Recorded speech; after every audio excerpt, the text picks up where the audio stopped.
Avtobusda g'ayribsinib o'ltirgan bir dadaning o'g'li va kelini to'g'risidagi bayonlari faqatli yodimdan chiqmaydi. O'g'limdan dilim bak ranjidi deb so'z boshlagan edi dada.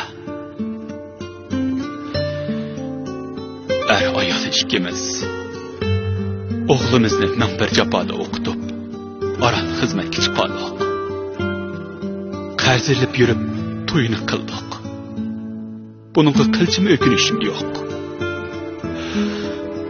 Lekin o to'y qilib olibla biz bilan kori bo'lmadi.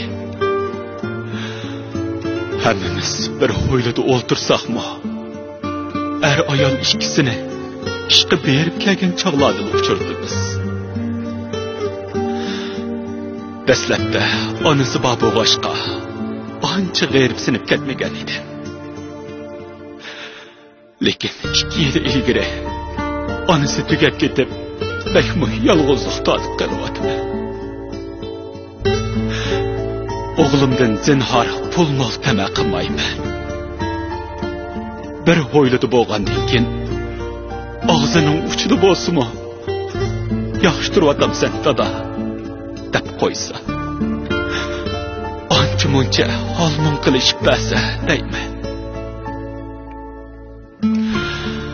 Lekin o'g'lim bunday qilish tugul, o'ylining o'ttirsidan tam qo'pirib ayrim ishga jivoldi. Ba'zi kunlari ho'ylada g'ayribsinib o'ltirganimda o'g'limning bolasini erkilatayotgan xushal kulgilari, naframning biliqlab kulishlari qulog'imga kirib qolsa,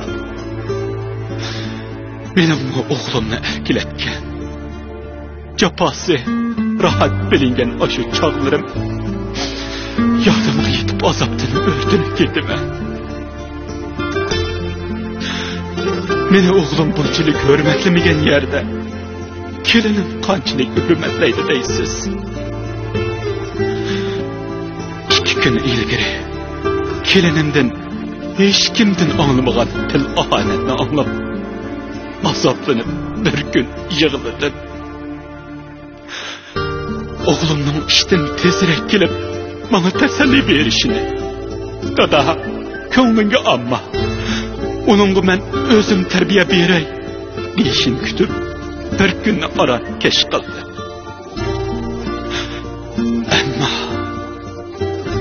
Ammo ertasigacha o'g'limdan sada chiqmadi.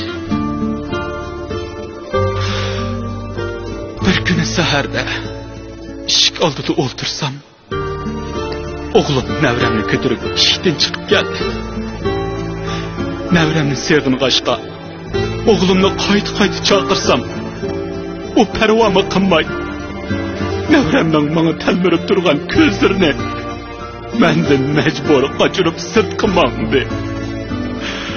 O mening yolg'iz o'g'lim edi-ku. Mana endi u balalik bo'ldi. Bola muhabbetini obdan tushunadi. O o'z bolasiga bergan muhabbatni men unga bergan emasmi?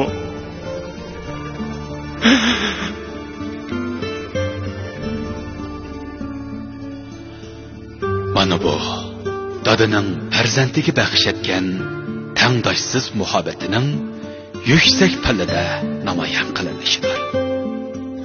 Ota-onaning ana shunday g'arazsiz muhabbati, cheksiz g'amxo'rligi, jon fidolik bilan borlig'ini otashlari inson bolasini quritdinmi ojiz bir holatdan o'zini qoltis chaqlaydigan bardamlikka, ko'ranglikka ulashtiradi.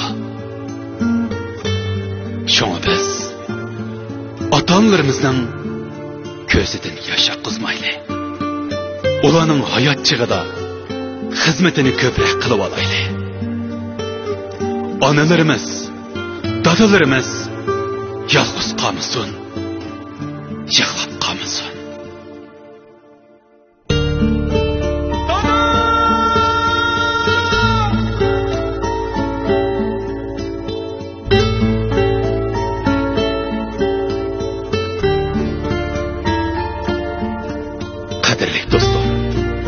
Agar dadınız, ananız hayat olsa, tezden ulanın qışığı berip, eytini ula bilen birge ötküzün.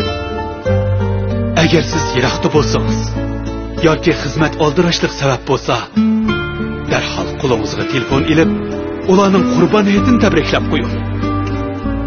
Agar cho'nglar sizdan vaqtsiz ayrilgan bo'lsa, qarindoshlaringizga salom yo'llang. Cho'nglarning chirig'ini o'chirmasin. Hayitni cho'ng uyda o'tkazsin. Hozir tabriklasingizmi ulgursiz? Assalomu alaykum. Qurban hayitinglarga muborak bo'lsin.